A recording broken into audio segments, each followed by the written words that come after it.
My name is Douglas, and this is my resolution tracker. And today I'm filming this video much later than I did all of the previous ones.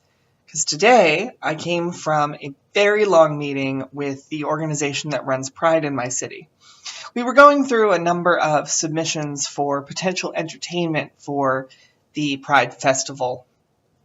And so it took quite a bit of time for us to kind of review their submissions and some of their songs and think about and discuss whether we wanted them to be included or not.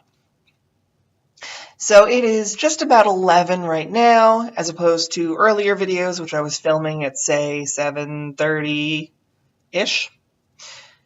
But that's what I'm going to have to deal with as things go on, because starting Monday, my choir starts our cabaret rehearsals, so that's going to take up my time for most of the evening on Mondays and some Tuesdays. That's how things go. On to my resolutions. I didn't go to the gym today, which I'm okay with because I went yesterday, and we'll see if I go Thursday or Friday this week. And I did avoid sugar, but one thing I recognized is there was an article in the New York Times where someone was talking about take the month of January and cut out processed sugar.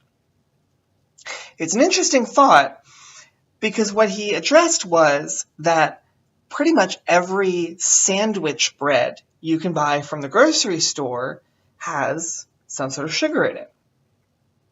My bread that I had my sandwich on from today had, down lower on the list, corn syrup.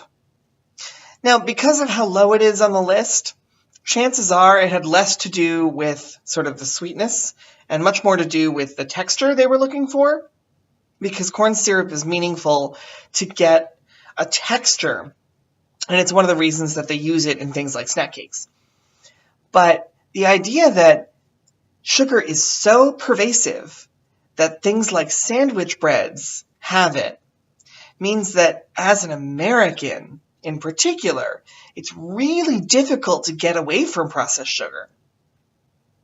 One thing I didn't especially like about the article was the author talked about how easy it is to just make a different choice, and it tastes just fine if you choose to eat your sandwich on pita bread versus the other sandwich bread, which is completely blind to the fact that a package of pita bread, at least where I am, is like $4 or $5 for like 6 of them, whereas I can get an entire loaf of crappy white sandwich bread for less than $1.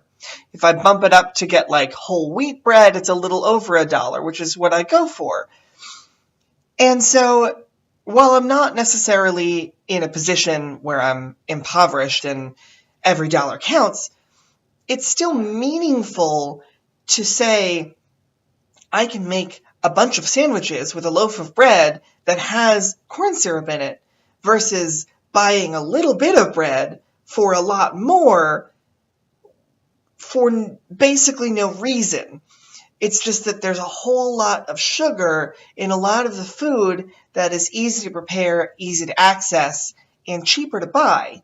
And it's one of the reasons that, in particular in America, people who are on lower ends of the socioeconomic spectrum are also more unhealthy, because the foods that are easier to produce contain all of these things that are not good for you.